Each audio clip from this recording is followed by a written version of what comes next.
that we may thank you for your service to our country.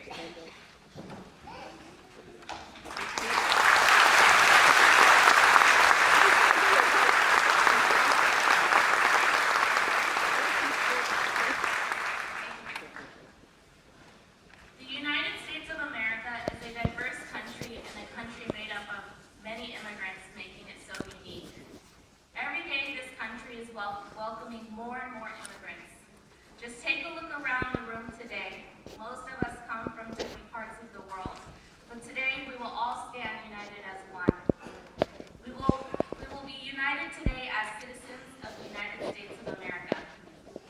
For whatever reason you left your country, whether it was for freedom from oppression and war, religious or political freedom, or educational opportunities, America has been the place many people feel they can be free. In just a moment, you'll be taking the oath of becoming a United States citizen of America. For most of you, this has been a long journey, one that has caused much stress, nerves, sleepless nights, and money.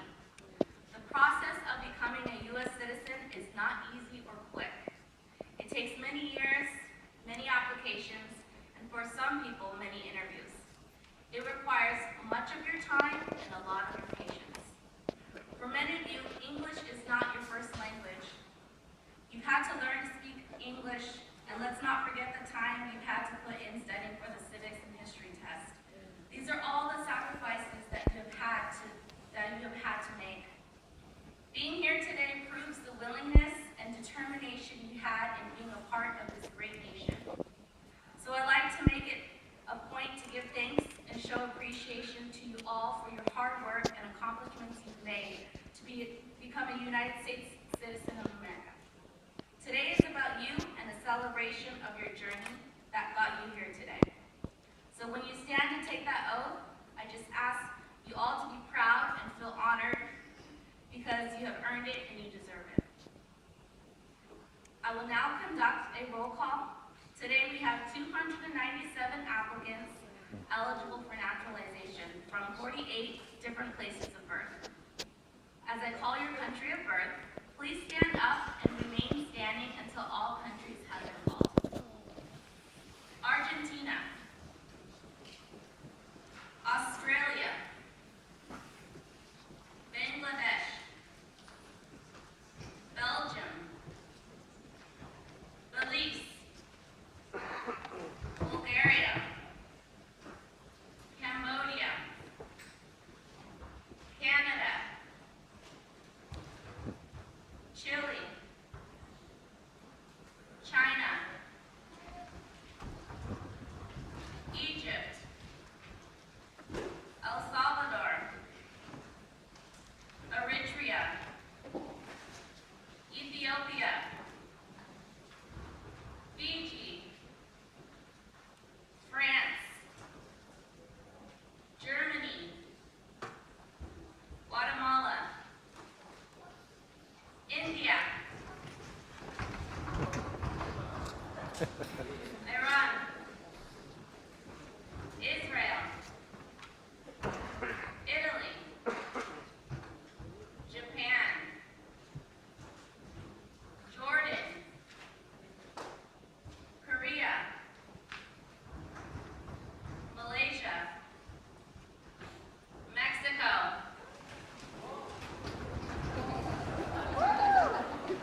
It is kind of an interesting time, is it not, to become a citizen of the United States? We did just have an election a week ago. We just celebrated our veterans. We're about to celebrate Thanksgiving. You're becoming part of a new history, a unique history, and a history really that is made up of people like you. I mean, the history of the United States is a history of people coming from another part of the world to try and make a better life of it in the United States. That's what we're about. That's why it's special that you folks and people like you continue to, every month, come to take the oath of citizenship in the United States. And it is your diversity, it is the different ideas that you bring to us from all over the world that keep this country unique and fresh and keep it moving forward. And don't forget that. Don't think that any one person is going to change what we are as a country. If you look in the packets that we've handed out, you'll see a book that has the Constitution of the United States within it. At least I'm fairly certain. If not, then you need to get yourself a copy, but I'm pretty sure you have it in your package. Don't throw that out. When you have a moment, sit down and read it. In particular, read those first 10 amendments that we call the Bill of Rights. That is so much more important than anything else about this country, because in this country, that document, more than anything else, determines what we are as a country. Nobody in this country is above the Constitution. Nobody is above our laws. This is a country where the rule of law and the rule of Constitution has been absolute over the course of over 200 years. This is a country where we peacefully transfer power from one president to the next, from one representative to another, because the power of you is preserved in that Constitution that I was just talking about, and the power of all of our citizens is more important than the power of the individual. That is a really exciting thing, and that isn't something that I just came up with. That's something that is part of the historical tradition that you are now joining. It's something that I'm sure is part of the reason, even if you didn't articulate it, is part of the reason why you came here. When you think about it, what is Thanksgiving about? It's a celebration of people who fled Europe to find religious freedom in this country.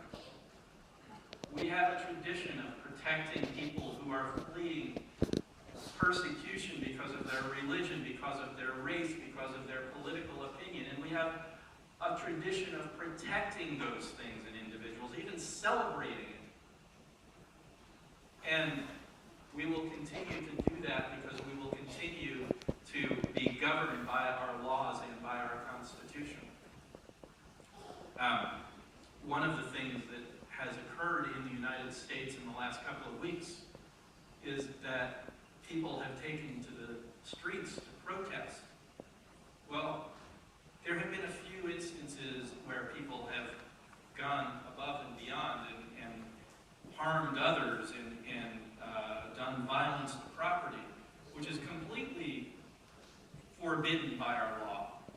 But at the same time, most of those protests that have occurred around the country have been peaceful. Kids in middle school in San Francisco have gone to the streets to voice their political opinion. Kids in San Jose from San Jose State University have gone out and made their opinions known. In other countries in the world, that kind of tradition is not necessarily protected. In this country, it's honored. That's part of the expression of us as a country. It's who we are as a country. Again, not condoning any violent speech, because that violence is not a part of who we are, but remembering that everybody has a right to voice their opinion. Everybody has a right to voice their opinion in a way that's not harmful to others. and as you become citizens of the United States, I encourage you all to voice your opinion, to stand strong in who you are, because it is through that strength of individuality that we become a body, an entity that is greater than any one part. So it's really special that you're here today to take that oath of citizenship. And I think you're now ready to do it. So I invite you all to please stand.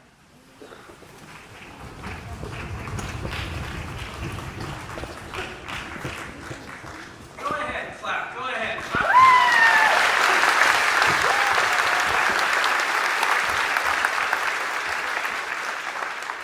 Thank you. Yeah, this is a celebration. You guys, don't worry about it. You can let your emotion out. You're being celebrated, and you have the opportunity to celebrate. And after we get through this oath, there's going to be even more of an opportunity to celebrate. So I hope when we're done with this oath that I can really hear some noise. Everybody, please, every candidate for citizenship, please raise your right hand and repeat after me. I hereby declare on oath that I absolutely and entirely renounce and abjure all allegiance and fidelity to any foreign prince, potentate, state, or sovereignty, of whom or which I have heretofore been a subject or citizen, that I will support and defend the Constitution and laws of the United States of America against all enemies, foreign and domestic, that I will bear true faith and allegiance to the same, that I will bear arms on behalf of the United States when required by the law, that I will perform non-combatant service in the armed forces of the United States when required by the law, that I will perform work of national importance under civilian direction when required by the law, and that I take this obligation freely without any mental reservation or purpose of evasion. So help me God. You're now citizens. Make some noise.